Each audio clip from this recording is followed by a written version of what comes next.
wonder how many dead one-planet civilizations there are out there in the cosmos. Maybe they're among us, I don't know. Yes, it's funny, the universe appears to be 13.8 billion years old. Earth, like 4.5 billion years old. In another 500 million years or so, the sun will expand and probably evaporate the oceans and make life impossible on Earth. Which means that if it had taken consciousness 10% longer to evolve, it would never have evolved at all. But I think this is one of the great questions in physics and philosophy, is where are the aliens? Maybe they're among us, I don't know. Do you think we'll make contact with aliens within the next 50 years? Well, that's a really tough one to say. So, what it suggests is there's this great question, it's called the Fermi paradox. Like, where are the aliens? Like, if there are so many planets out there and the universe is almost 14 billion years old, why aren't the aliens everywhere? And this is one of the most perplexing questions. If there are super intelligent aliens out there, they're probably already observing us. That would seem quite likely, and we just are not smart enough to realize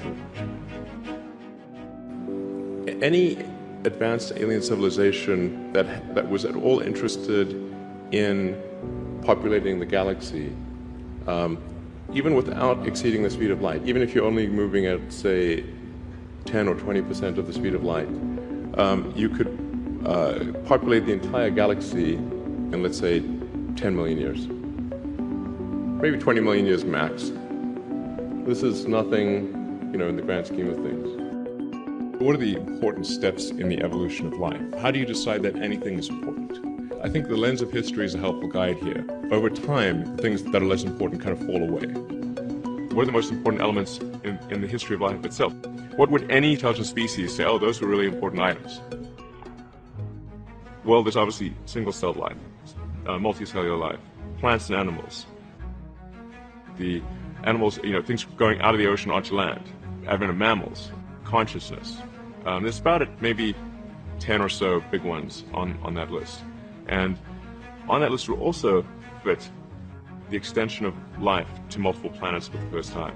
Extending life to another planet is a huge quantum leap. You have to go hundreds of millions of miles across an extremely hostile environment to a planet which is completely unlike anything you've evolved to live on.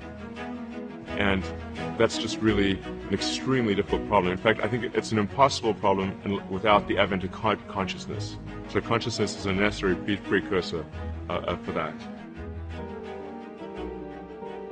Consciousness, it's the next step, actually, because you really kind of need consciousness to design vehicles that can transport life over hundreds of millions of miles of irradiated space to an environment that they did not evolve to exist in.